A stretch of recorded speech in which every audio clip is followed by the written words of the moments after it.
xonadonlarda bo'ladigan kelin salomda hammamiz 100% ishtirok eta olmaymiz, hurmatli ayollar, to'g'rimi?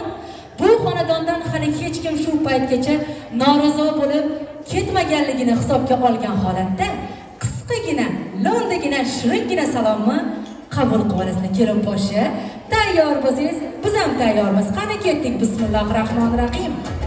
So'z qilibmiz, qo'shiq qilib aytamiz. Bo'sh bo'lsanglar, qo'llab-quvvatlab turinglar. Sal balandroq beringlar. Boshladik. O'rtaga gilam tashladik.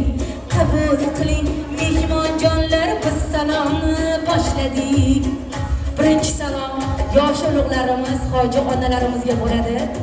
Tasbihlari qo'llarida, Makkatiloni yo'llarida, joy namozlari qo'llarida, Madinani yo'llarida. Qabul qiling, bu jonlar sizlarning xizmatlaringiz qilsin, duoyam qilsin. Kamida sizlarga o'xshab baxtli, saodatli bo'lsin. Sizga salom yor, yana salom yor. Navbatdagi salomimiz seriozli salom bo'ladi. Bu qaynona oyijonlariga. Xudo xola yoqimli bo'ladi. Bitta his ko'rasizmi? Tayyor bo'lsangiz boshlaymiz. O'g'il tug'ib kerilgan, kelin olib suygan shu joyiga. Qiychuv bo'lish kerak ayollar. O'g'il tug'ib kerilgan, kelin olib suygan. Qabul qiling, oyijonisi, mehribonisi, sizga salom yor. Yana salom yor. Yana navbatdagi salom qiz boqqan, qiz tuqqan oyijonlariga. Bilmaganni bildirgan, hamma ishni do'ndirgan. Salom, kelin salom.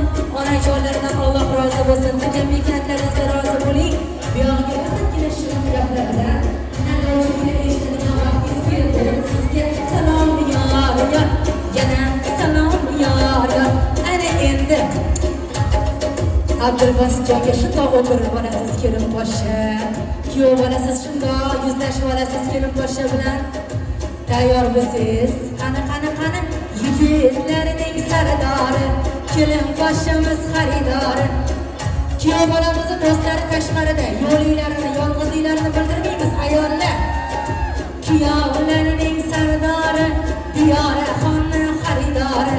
Qabul qiling, kuyovlar, sizga salom yor. Yana salom yor. Kasbim shunlar yarashgan, ko'chada qizlar talashgan. Shuncha qizlarga qaramasdan Diyora xonni tanlagan.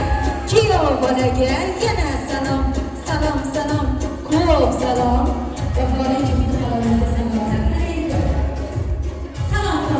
Qolganini Xudo xohlasa sovg'a salomlar bilan kuyov bolamizni xonadonlariga borib, bir piyola kelin boshamizni qo'llaridan issiqqina choylarni ichib qabul qilib olishinglar mumkin bo'ladi.